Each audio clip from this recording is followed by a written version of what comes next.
Students, बेटा पिछले lecture में हमने फर्स्ट पोएम की थी हम पंछी उन्मुक्त गगन के। तो उसके बाद है हमारा लेसन 2 दादी माँ। दादी माँ पाठ के लेखक हैं शिव प्रसाद सिंह। दादी माँ पाठ के लेखक कौन है? शिव प्रसाद सिंह। तो इस पाठ में दादी माँ पाठ के नाम से ही पता चल रहा है कि दादी माँ के बारे में इस पाठ में बात हुई है। दादी माँ आप जानते भी होंगे, आपके घर में भी सबकी दादियाँ नानियाँ जैसे होती हैं, तो आपकी दादी भी आपसे घर में प्यार प्रेम करती है, डांटती भी है, और घर में उनकी जैसे बड़ी होती हैं तो घर में उनकी चलती भी है। तो इस तरह से इस पाठ में भी दादी माँ के बारे में लेखक ने बताया है, और लेखक अपनी दादी माँ से बहुत अधिक प्यार करता है।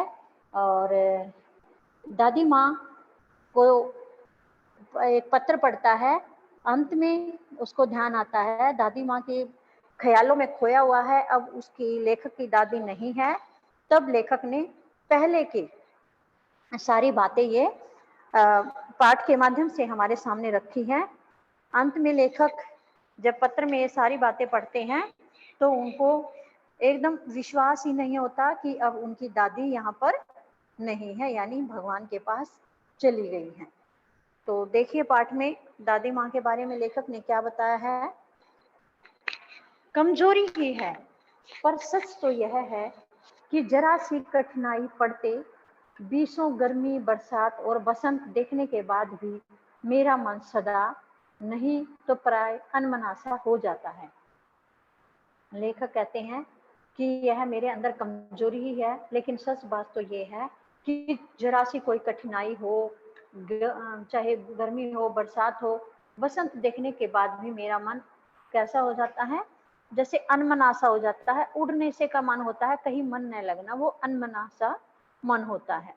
मेरे शुभ चिंतक मित्र मुंह पर मुझे प्रसन्न करने के लिए आने वाली छुट्टियों की सूचना देते हैं। लेखक के जो मित्र हैं, शुभ चिंतक मित्र, मुंह पर क्या करते हैं, लेखक को खुश करने के लिए आने वाली छुट्टियों के बारे में बात करते हैं, सूचना देते हैं। और पीठ पीछे लेखक के मुंह पर तो खुश करने के लिए आने वाली छुट्टियों की सूचना देते हैं, और उनके पीठ पीछे क्या करते हैं, कमजोर और जरा सी प्रतिकूलता से घबराने वाला कहकर मेरा मजाक उड़ाते हैं। सामने तो शुभ चिंतक बन के दिखा देते हैं लेखक के मित्र। लेखक के मित्र सामने तो शुभ चिंतक बन के दिखा देते हैं, और पीठ पीछे क्या करते हैं, उनको कमजोर बना देते हैं, और जरा सी कोई परिस्थिति, विपरीत परिस्थिति आ गई, उसमें घबराने वाला कह देते हैं, और इस प्रकार से कह करके लेखक का मजाक यानी उपहास उड़ाते हैं। मैं सोचता हूँ, अच्छा अब कभी उन बातों को न सोचूंगा। ठीक है, जाने दो, सोचने से होता ही क्या है। पर बस मेरी आंखों के सामने शरद की शीत किरणों के समान स्वच्छ शीतल किसी की धुंधली छाया नाच उठती है। लेखक क्या सोचते हैं कि मैं अब उन बातों के बारे में नहीं सोचूंगा। ठीक है, जाने दो, ज्यादा सोचने से क्या होता है। लेकिन बस पता नहीं क्यों मजबूर होकर के मेरी आंखों के सामने शरद की शीत किरणों के समान स्वच्छ और शीतल, स्वच्छ साफ सुथरी और शीतल ठंडी किसी की धुंधली छाया सी मेरी आंखों के सामने आ जाती है। मुझे लगता है जैसे कुआर के दिन आ गए हैं। मेरे गांव के चारों ओर पानी ही पानी हिलोरे ले रहा है। दूर के सीवान से बाहर आए सीवान से बहकर आए हुए मोथा और साई की अधगली घासें, घेऊर और बनप्याज की जड़ें तथा नाना प्रकार की बरसाती घासों के बीज सूरज की गर्मी में खोलते हुए पानी में सड़कर एक विचित्र गंध छोड़ रहे हैं। रास्तों में कीचड़ सूख गया है और गांव के लड़के किनारों पर झाग भरे जलाशयों में धमाके से कूद रहे हैं। लेखक क्या कह रहे हैं कि मुझे ऐसे लगता है क्वार का महीना आ गया, क्वार के दिन आ गए हैं, क्वार के महीने आ गए हैं। इन महीनों में बच्चे क्या करते हैं, बहुत अधिक मस्ती करते हैं। क्वार के महीनों में बच्चे क्या करते हैं, बहुत अधिक मस्ती करते हैं। इनके गांव के चारों ओर, जेठ आषाढ़ के समय की बात है, इनके गांव के चारों ओर जब बारिशों का टाइम होता है तो पानी भर जाता है, पानी भर जाता है। दूर के सीवान से बहकर आए हुए, दूर से आए हुए मेथा, मोथा और साई की अधगली घासें, घेऊर और वन प्याज की जड़ें, अनेक प्रकार की बरसाती घासों के बीज बहकर पानी में आते हैं और इनके गांव के चारों ओर घूम जाते हैं। इनके गांव के चारों ओर जो पानी होता है, पानी में होते हैं। सूरज की गर्मी में खोलते हुए पानी में सड़कर एक विचित्र गंध छोड़ रहे हैं। जो भी हैं, मोथा, साई, अधगली घास, घेऊर, वन प्याज की जड़ें, बरसाती घासों के बीज, सूरज की गर्मी के कारण क्या होता है, ये पानी में सड़ जाते हैं और अजीब सी गंध छोड़ने लग जाते हैं। रास्तों में कीचड़ सूख गया है। गांव के लड़के किनारों पर जलाशयों में धमाके से कूद रहे हैं। रास्तों में क्या हो गया, कीचड़ सूख गया, कुछ पानी सूख गया, वहां कीचड़ सा हो गया था, वो सूख गया है।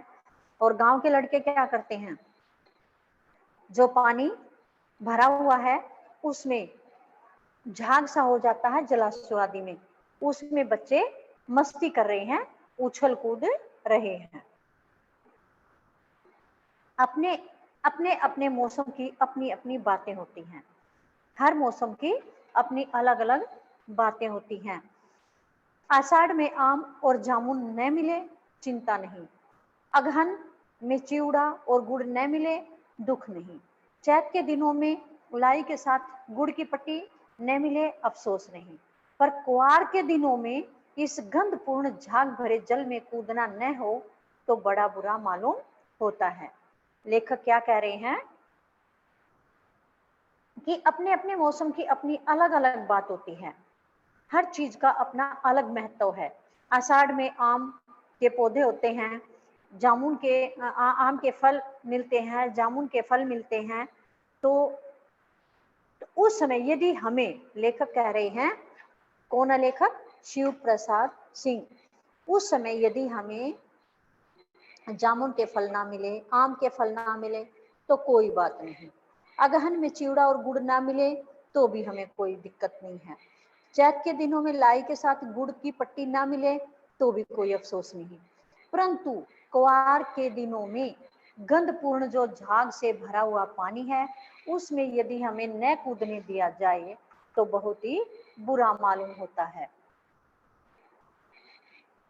यानी लेखक क्या कह रहे हैं, सारी चीजों को छोड़कर, खाने पीने वाली सारी चीजों को छोड़कर लेखक किस में खुश रहना चाहते हैं, गंधपूर्ण झाग से भरे हुए पानी में नहाना पसंद करते हैं, उछल कूद मचाना पसंद करते हैं।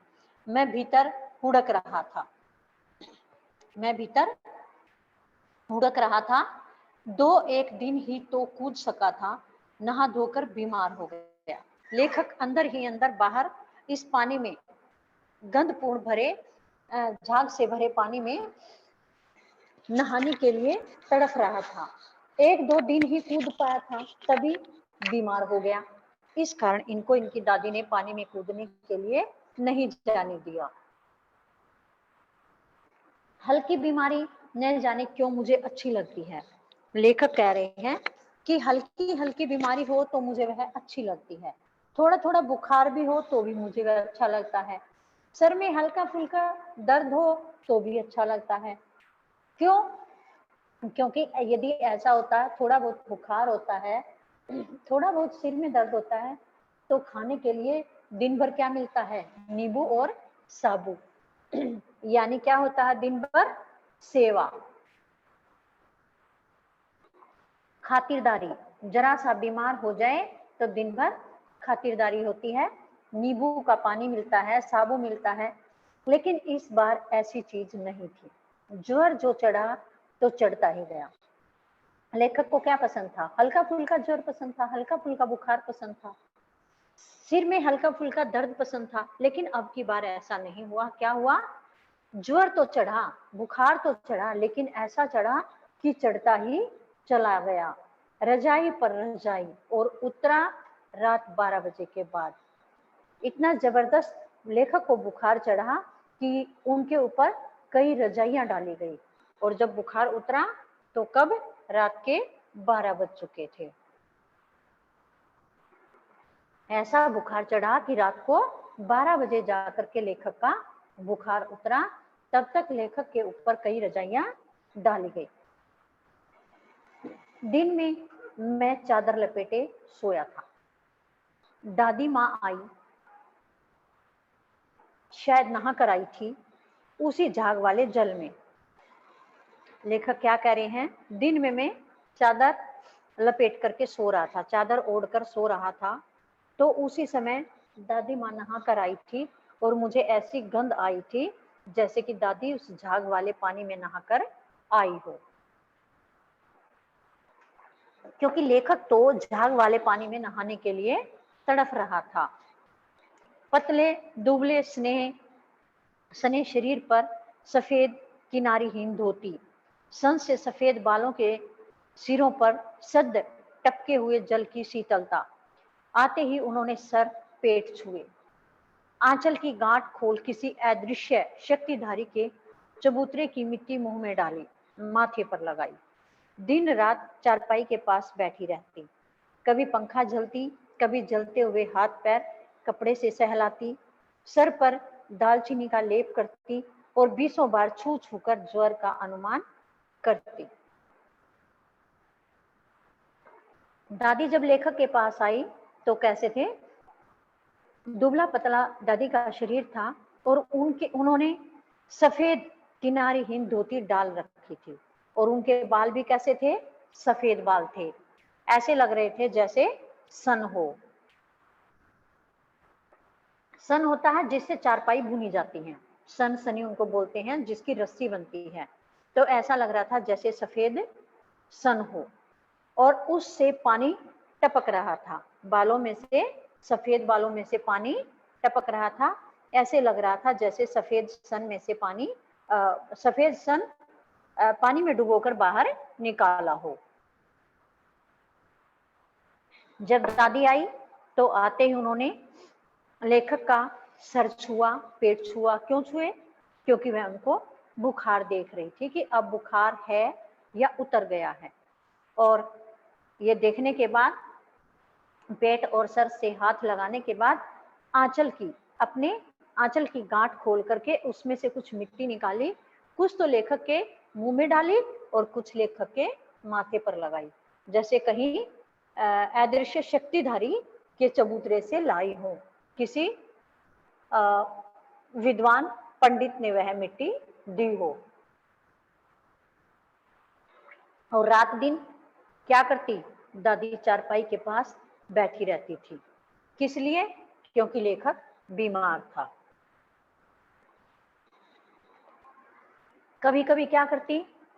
पंखा झलती, क्योंकि उस समय बिजली तो होती नहीं थी, तो कभी कभी गर्मी के कारण लेखक को पंखा झलती हवा करती, और कभी जलते हुए हाथ पैर कपड़े से सहलाती। बुखार में जैसे हाथ पैर जल रहे थे तो उनको कभी कपड़े से सहलाती, सर पर कभी दालचीनी का लेप करती, और 20 बार छू छू करके, बार बार लेखक को छू करके, हाथ पकड़ कर देख के, सिर पर हाथ रख के, पेट को छूकर यह अनुमान लगाती कि अभी भी बुखार है या उतर गया है, हांडी में पानी आया कि नहीं, उसे पीपल की छाल में छूका कि नहीं, खिचड़ी में मूंग की दाल एकदम मिल तो गई है, कोई बीमार के घर में सीधे बाहर से आकर तो नहीं चला गया, आदि लाखों प्रश्न पूछ पूछ कर घर वालों को परेशान कर देती। लेखक के पास बैठी रहती, लेखक को देखती, और वैसे भी घर की जैसे सारी जिम्मेदारियां लेखक की दादी के ऊपर थी। लेखक की दादी हर बात के लिए बोलती रहती थी, हर एक प्रश्न पूछती रहती थी, जैसे हांडी में पानी आया है या नहीं आया है, पीपल की छाल में पानी छोका है नहीं छोका है, पानी डाला है नहीं डाला, खिचड़ी जो रखी है उसमें मूंग की दाल मिल गई है या दाल कच्ची है।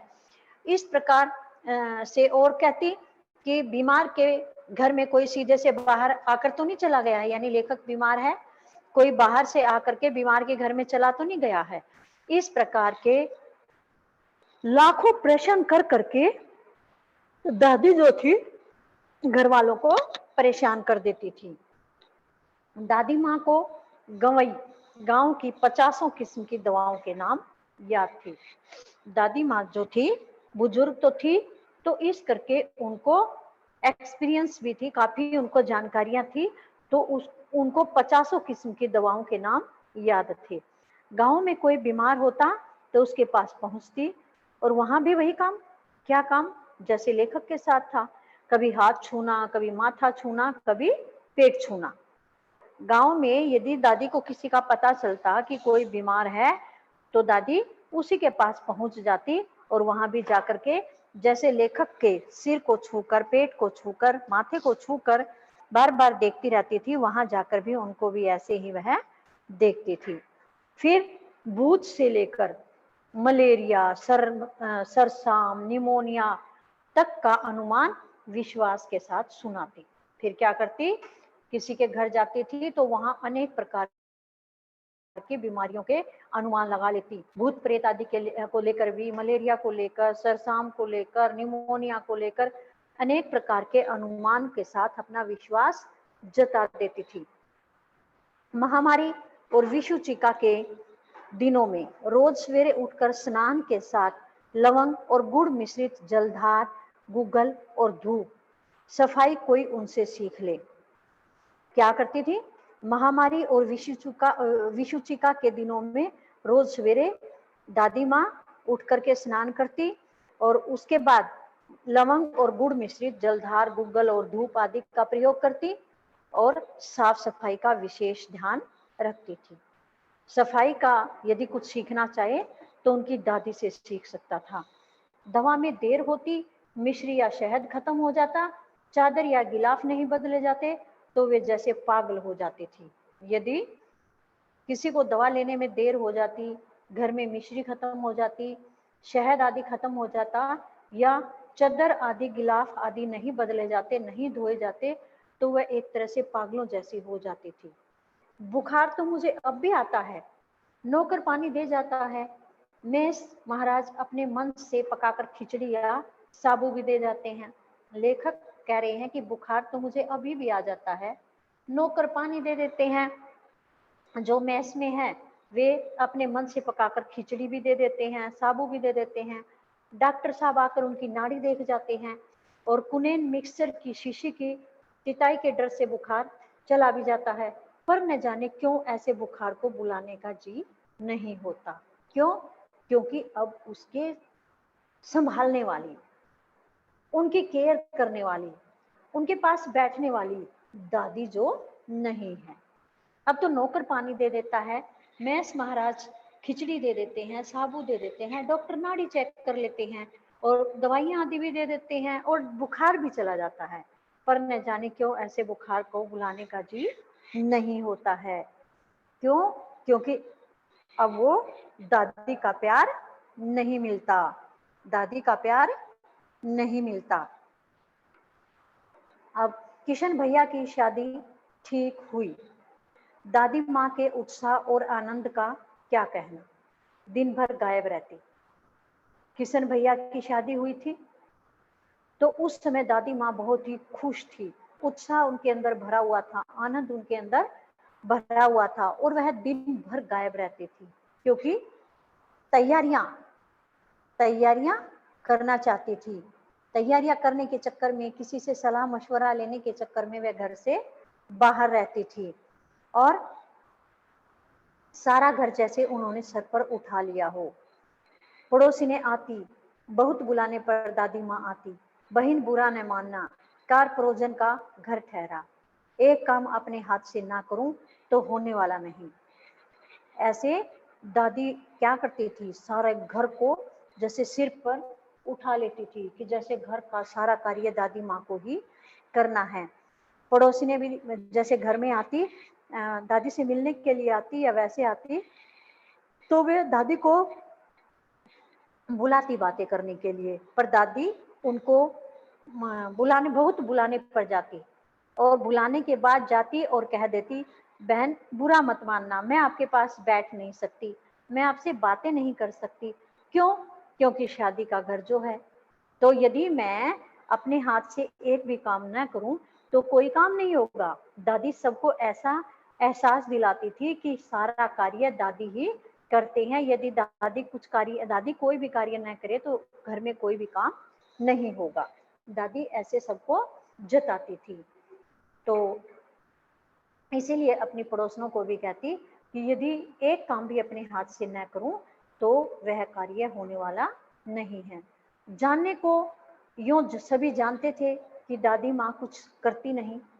जानने वाले पड़ोसी जो देखते थे उन सबको पता भी था कि दादी माँ कुछ काम तो करती नहीं थी, परंतु बोल बोल कर सबको ये दिखाती थी कि मैं ही सारा कार्य करती हूँ। पर किसी काम में उनकी अनुपस्थिति वस्तुतः विलंब का कारण बन जाती। क्या था? दादी माँ कुछ करती भी नहीं थी, परंतु किसी काम में उनकी अनुपस्थिति भी नहीं होती थी। यदि थोड़ा सा अनुपस्थित रह जाती तो विलंब का कारण बन जाता, क्योंकि सारे कार्य दादी जी अपने आंखों के सामने होते देखना चाहती थी। उन्हीं दिनों की बात है। एक दिन दोपहर को मैं घर लौटा। शादी की तैयारियों के समय की ही बात है। लेखक कह रहे हैं कि मैं दिन में घर लौटा। बाहरी निकसार में दादी माँ किसी पर बिगड़ रही थी। मैंने देखा जैसे ही मैं घर लौटा तो दादी माँ बाहर, दरवाजे से बाहर किसी पर बिगड़ रही थी, यानी किसी को डांट रही थी, किसी पर गुस्सा कर रही थी। देखा पास के कोने में दूब की रामी की चाची खड़ी है। लेखक ने देखा कि दादी माँ किस पर गुस्सा कर रहे हैं। पास जाकर देखा तो कौन था? रामी की चाची थी और एक कोने में डरकर दुबक कर खड़ी हुई थी। सोने होगा धनु, रुपए मैं सूद के आज दे दे। तेरी आंख में तो शर्म है नहीं? मांगने के समय कैसी आई थी, पैरों पर नाक रगड़ती फिरी, किसी ने एक पाई भी न दी। अब लगी है आज कल करने, फसल में दूंगी, फसल में दूंगी। अब क्या तेरी खातिर दूसरी फसल कटेगी? धन्नो को किस लिए डांट रही थी? धन्नो को कह रही थी अब ऐसा नहीं होगा जो तू कह रही है, आजकल पैसे दूंगी, क्योंकि मैं तो पैसे सूद के साथ, ब्याज के साथ वापस लूंगी और मुझे आज ही चाहिए। तेरी आंख में तो शर्म है नहीं, आंखों में तो शर्म है नहीं। जब तू पैसे मांगने आई थी तो पैरों पर नाक रगड़ रही थी कि मुझे पैसे दे दो, पैसे दे दो। किसी ने तुझे एक पाई भी नहीं दी थी, मैंने तुझे पैसे दिए थे, लेकिन अब तेरा काम निकल गया तो तू क्या कर रही है? आज दूंगी कल दूंगी, आज दूंगी कल दूंगी, और फसल आएगी तब दूंगी, फसल आएगी तब दूंगी। अब तेरी फसल भी आ चुकी है, क्या तेरी कोई और दूसरी फसल आएगी जो तू तब पैसे देगी? अब तेरी फसल भी कट चुकी है, क्या तेरे लिए अब कोई दूसरी फसल आएगी? तो मेरे पैसे मुझे लौटा दे और ब्याज सहित मुझे मेरे पैसे दे दे, मुझे आज ही अपने पैसे चाहिए। और धन्नो डर करके, दुबक करके, हाथ जोड़ करके कोने में खड़ी हुई है। तो लेखक ने ये सारी बातें अब तक दादी के बारे में बताई है कि दादी का घर में रोग था। गली पड़ोस में भी जाकर के वे दूसरों के भी दवाइयाँ आदि बताती थी, उनको भी बुखार आदि जाकर के चेक करके दवाइयाँ बताती थी। लेखक की भी बहुत ही केयर करती थी, घर के सारे कामों में आकर के अपनी उपस्थिति करनी, किसी औरतों के पास भी न बैठना कि मैं तो काम में लग रही हूँ और काम भी कुछ न करना, बस उनकी वहाँ उपस्थिति जरूर होती थी। और लेखक से बहुत अधिक प्यार करती थी। तो लेखक ने सारा इस पाठ में अब तक जो हुआ है वह सारा बता दिया है। कौन है लेखक? शिव प्रसाद सिंह। तो आज के लेक्चर में हम इतना ही पढ़ेंगे, अब बाकी कल के लेक्चर में पढ़ेंगे बचा हुआ लेसन। तो यहाँ तक आपने अपने इंटरनल क्वेश्चन फाइंड आउट करने हैं और लेसन को दोबारा से रीड करना है। जितना हम पढ़ चुके हैं वह भी रीड करेंगे और जो बच गया है आगे जितना भी लेसन वो भी आप रीड करेंगे। और इंटरनल क्वेश्चन आप पेंसिल के साथ बुक में भी फाइंड आउट कर सकते हो और रफ नोटबुक में भी फाइंड आउट करके लिख सकते हो। तो अभी मैं जितना भी चैप्टर आपका हुआ है इसी के अंदर से इंटरनल क्वेश्चन पूछूंगी, तो जिसका भी नाम मैं बोलूंगी वही बच्चा आंसर देगा। तो आप रेडी रहिए, क्लास छोड़कर कोई बच्चा नहीं जाएगा, क्योंकि कुछ बच्चे चले जाते हैं छोड़ करके, वे सोचते हैं कि मैं चला जाऊं